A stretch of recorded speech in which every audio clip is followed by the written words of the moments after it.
Apa kamu tahu kejadian ini? Kasus pelecehan seksual terhadap anak kembali terjadi. Baru-baru ini, media sosial dihebohkan dengan dugaan kasus pencabulan oleh petugas pemadam kebakaran kepada anak kandungnya sendiri.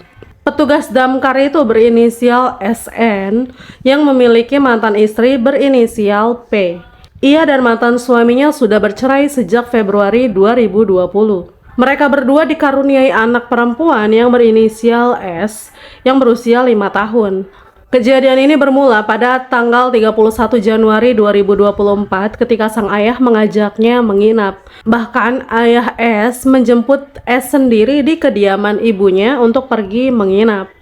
P mengizinkan sang ayah menjemput anaknya karena sudah 1 tahun lamanya mereka ini tidak bertemu. Pada tanggal 4 Februari 2024 pukul 6 sore, P menjemput S setelah menginap di rumah mantan suaminya.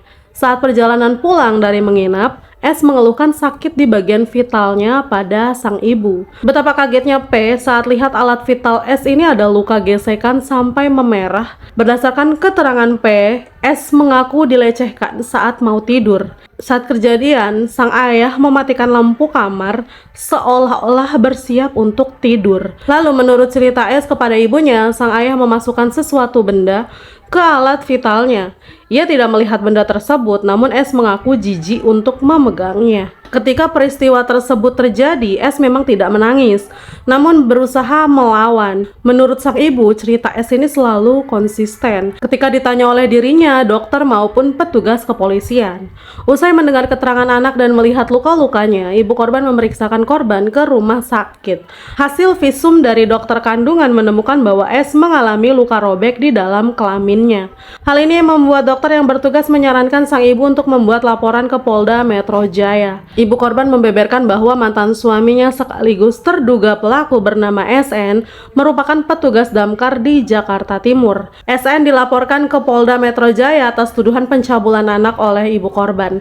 Laporan tersebut sudah masuk ke kepolisian sejak 6 Februari 2024. Sayangnya, laporan tersebut tak kunjung diproses, sehingga membuat ibu korban ini terpaksa memviralkan kasus dugaan pencabulan itu di media sosial. Seiring dengan viralnya kasus dugaan pencabulan anak oleh oknum damkar, Polda Metro Jaya akhirnya angkat bicara. Melalui keterangan pers, Humas Polda Metro Jaya mengaku telah mengumpulkan bukti-bukti termasuk hasil visum korban, dan saat ini pihaknya sedang dalam proses penyelidikan. Update terkini, korban S sudah mendapat pendampingan dari Komisi Nasional Perlindungan Anak. Melalui unggahan tersebut, Komnas Anak berkomitmen untuk berkoordinasi dengan Polda Metro Jaya agar S memperoleh kepastian hukum dan juga keadilan. Semoga korban mendapatkan keadilan dan pelaku dihukum seadil-adilnya. Dari kisah ini, apa pelajaran yang dapat kamu ambil?